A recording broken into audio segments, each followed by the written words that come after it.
নমস্কার বন্ধুরা, পূজা kitchen with village ফুডে আমার সকল বন্ধুদের জানাই অনেক অনেক স্বাগত। তো বন্ধুরা, আমার কিছুদিন শরীরটা খারাপ থাকার জন্য আমি কিন্তু ভিডিও দিতে পারিনি। এখনও নিশ্চয়ই আমার গলাটা শুনে বুঝতে পারছেন আমার শরীর এখনও সম্পূর্ণ সুস্থ হয়নি। তাও আমি আজকে আপনাদের জন্য একটা নতুন রেসিপি নিয়ে চলে এসেছি। তার জন্য এখানে একটু ভাতের চাল আমি 2 ঘন্টার জন্য 1 বাটি মতো চাল ভিজিয়ে রেখেছিলাম। এবার একটা মিক্সির জারের মধ্যে চালটাকে আমি দিয়ে দিচ্ছি। যে কোনো চাল দিয়ে এটা আপনারা বানিয়ে নিতে পারেন। আমি 1 বাটি মতো চাল 2 ঘন্টা ভিজিয়ে রেখেছিলাম। এবার এই মিক্সির জারের মধ্যে দিয়ে দিলাম। এবার এর মধ্যে আমি কিছু সবজি অ্যাড করে দিচ্ছি। এখানে নিয়েছি আমি অল্প একটু মিষ্টি কুমড়ো, একটু ছোট ছোট টুকরো করে কেটে নিয়েছি, আর নিয়ে নিয়েছি একটু আলু। আপনারা চাইলে কিন্তু এগুলো অ্যাড করতেও পারেন, আবার শুধু প্লেন চালটা দিয়েও কিন্তু বেটে নিতে পারেন। আমি এগুলো দিচ্ছি, একটু মিষ্টি কুমড়ো দিয়ে বানাচ্ছি নতুনভাবে, খেতে কিন্তু খুবই ভালো লাগবে। এবার এই সবজিগুলো অ্যাড করে দিলাম। এবার এর মধ্যে দিয়ে দিচ্ছি অল্প একটু আদার টুকরো, এটা দিলে কিন্তু বেশ ভালোই লাগবে খেতে। এবার দিয়ে দিচ্ছি 2 থেকে 3 চামচ মতো জল। খুব বেশি কিন্তু জল দেওয়া যাবে না, অল্প একটু জল দিয়েছি, যেগুলো সব কিছু একসাথে একটু ভালো করে মিহি করে পেস্ট করে নিয়ে আসছি। এই দেখুন, সব কিছু কিন্তু একসাথে ভালো করে একটু পেস্ট করে নিয়ে চলে এসেছি, একদম মিহি করে। এবার একটা বাটির মধ্যে ঢেলে নিচ্ছি। তো বন্ধুরা, আমি বুঝতে পারছি আমার গলাটা শুনতে আপনাদের একটু অসুবিধা হচ্ছে, তো একটু মানিয়ে নেবেন।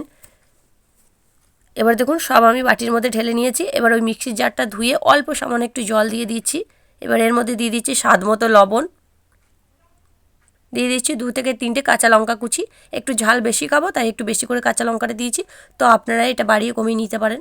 আর এখানে নিচ্ছি কস্তুরি মেথি, ভালো করে এগুলোকে একটু হাতে ক্রাশ করে নিয়েছি, দিয়ে দিচ্ছি।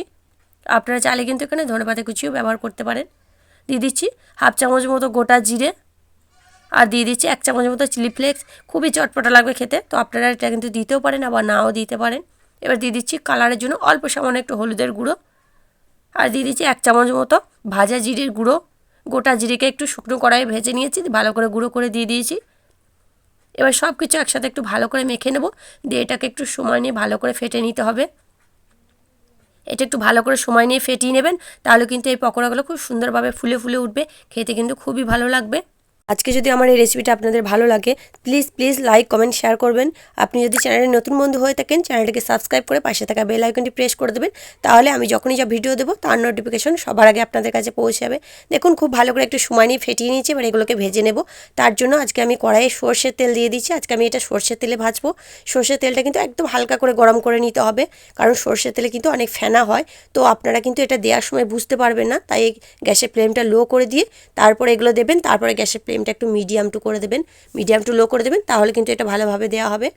ছোটো ছোটো করে দিয়ে দিচ্ছি আমি এগুলো, দিয়ে একদম মিডিয়াম টু লো করে এগুলোকে ভেজে নেব। তো আপনারা চাইলে কিন্তু সাদা তেলেও ভেজে নিতে পারেন, আমি আজকে এগুলো সর্ষের তেলেই আপনাদের ভেজে দেখাচ্ছি। সর্ষের তেলেও কিন্তু খুবই সুন্দর হবে বন্ধুরা খেতে। এবার আমার যতগুলো ধরবে আমি ততগুলোই দিয়ে দিচ্ছি। আমি একটু ছোটো ছোটো করে দিচ্ছি, আপনারা চাইলে কিন্তু একটু বড় বড় করে এগুলো দিয়ে ভেজে নিতে পারেন। বেশ ছোটো ছোটো পকোড়া কিন্তু খেতে খুব ভালো লাগবে, ওপরটা মুচমুচে আর ভেতরটা কিন্তু একদম সফট, খুবই সুন্দর। বন্ধুরা, আপনারা একবার মিষ্টি কুমড়ো দিয়ে এই রেসিপিটা বানিয়ে দেখতে পারেন, দারুণ লাগবে খেতে। 2 মিনিট কিছুই করিনি, দেখো রেখে দিয়েছিলাম। এবার 1 ফিট করে উল্টে দিয়েছি, আর কত সুন্দর ফুলে ফুলে উঠেছে, কালারটাও কিন্তু চেঞ্জ হয়ে গেছে। তো আর একটু সময় নিয়ে একটু কালার করে ভেজে নিচ্ছি ভালো করে, তাহলে কিন্তু মুচমুচে করে ভালো করে ভাজা হবে। আমার কিন্তু এগুলো ভাজা হয়ে গেছে, কালারটা দেখেই বুঝতে পারছেন কত সুন্দর ফুলে ফুলে উঠেছে, একদম চালের মুচমুচে পকোড়া। এবার এগুলোকে সব তুলে নিচ্ছি। কতটা সুন্দর হয়েছে দেখুন বন্ধুরা। ওগুলো তুলে নিয়েছি, আবার ওই একইভাবে ছোটো ছোটো করে আমি দিয়ে দিচ্ছি। আর এগুলো যতবার দেবেন ততবার কিন্তু গ্যাসের ফ্লেমটা একদম লো করে দেবেন। তারপর দেওয়া হয়ে গেলে গ্যাসের ফ্লেমটা মিডিয়াম টু লো করে দিয়ে এগুলো ভালো করে ভেজে নেবেন উল্টে পাল্টে, তাহলে কিন্তু এগুলো দিতে সুবিধা হবে। কারণ সর্ষের তেলে কিন্তু অনেক ফেনা হয় বন্ধুরা, দেওয়ার সময় কিন্তু খুবই অসুবিধা হয়। গ্যাসের ফ্লেমটা লো করে দিলে এগুলো দিতে কিন্তু সুবিধা হবে। ওগুলো আমি 2 মিনিট কিছু করিনি, দেখুন এগুলো কত সুন্দর আমার ভাজা হয়ে গেছে, ফুলে ফুলে উঠেছে, একদম 1 ফিট করে ভাজা হয়ে গেছে। এবার এগুলোকে একটু উল্টে পাল্টে দিচ্ছি, দিয়ে এগুলো একটু ভালো করে লাল লাল করে কালার করে একটু ভেজে নিচ্ছি। মিডিয়াম টু লো করে ভালো করে ভেজে নেবেন। এগুলো আমার ভাজা হয়ে গেছে, আর এগুলোও দেখুন কত সুন্দর ফুলে ফুলে উঠেছে, কালারটাও কিন্তু চেঞ্জ হয়ে গেছে, একদম মুচমুচে লাল লাল করে ভাজা হয়ে গেছে। এবার এগুলোকেও সব তুলে নিচ্ছি।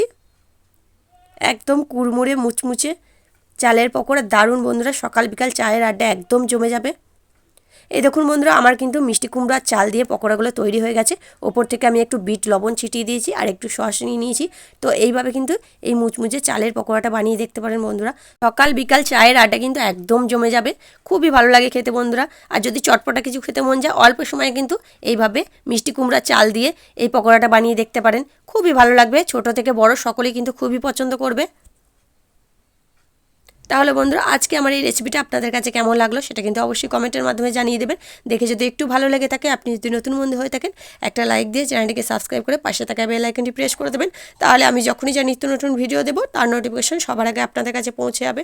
তাহলে আজকের মতো এখানেই, আবারও ফিরে আসছি অন্য কোনো দিন অন্য একটা রেসিপি নিয়ে। ততক্ষণ আপনারা ভালো থাকবেন, সুস্থ থাকবেন। ধন্যবাদ।